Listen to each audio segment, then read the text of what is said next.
नमस्कार, आपण पाहत आहे भांडाफोड न्यूज. एका दमात भ्रष्टाचारी कोमात.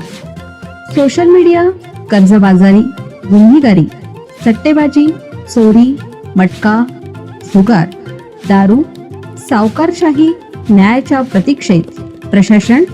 भांडाफोड न्यूज. एका दमात भ्रष्टाचारी कोमात. सर्वोच्च न्यायालयाचा ऐतिहासिक निकाल. 32 वर्षांनंतर जोडप्याला घटस्फोट. एका सुनावणीत 61 खटले निकाली. सर्वोच्च न्यायालयाने एका सुनावणीत तब्बल 61 खटल्यांचा निपटारा करत ऐतिहासिक निर्णय दिला आहे. 1994 पासून सुरू असलेल्या एका घटस्फोटाच्या प्रकरणात तब्बल 32 वर्षांनंतर अंतिम निर्णय देत न्यायालयाने पती पत्नीला वेगळे होण्यास मंजुरी दिली. या निर्णयामुळे दोन्ही पक्षांमधील सर्व कायदेशीर वाद संपुष्टात आले आहेत.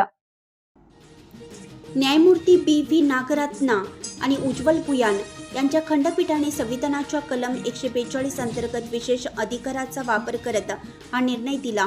32 वर्षापासून सुरू असलेल्या या प्रकरणात दोन्ही पक्ष दीर्घकाळ विभक्त राहत होते. सुनावणी दरम्यान न्यायालयाने दोन्ही बाजूची मते ऐकून समेटचा मार्ग अवलंबला. अखेरीस दोघांनीही परस्पर संमतीने घटस्फोटास मान्यता दिली. न्यायालयाच्या आदेशानुसार पतीने पत्नीला एकरकमी 1 कोटी रुपयांची पोटगी देण्याचं मान्य केलं आहे. तसेच लोणावळ्यातील मालमत्तेत पत्नीचा वाटा देत 90 लाख रुपये जमा करण्याचे निर्देश देण्यात आले आहेत. या निर्णयासोबतच सर्वोच्च न्यायालयाने देशातील विविध न्यायालयांमध्ये प्रलंबित असलेले 61 खटले रद्द केले.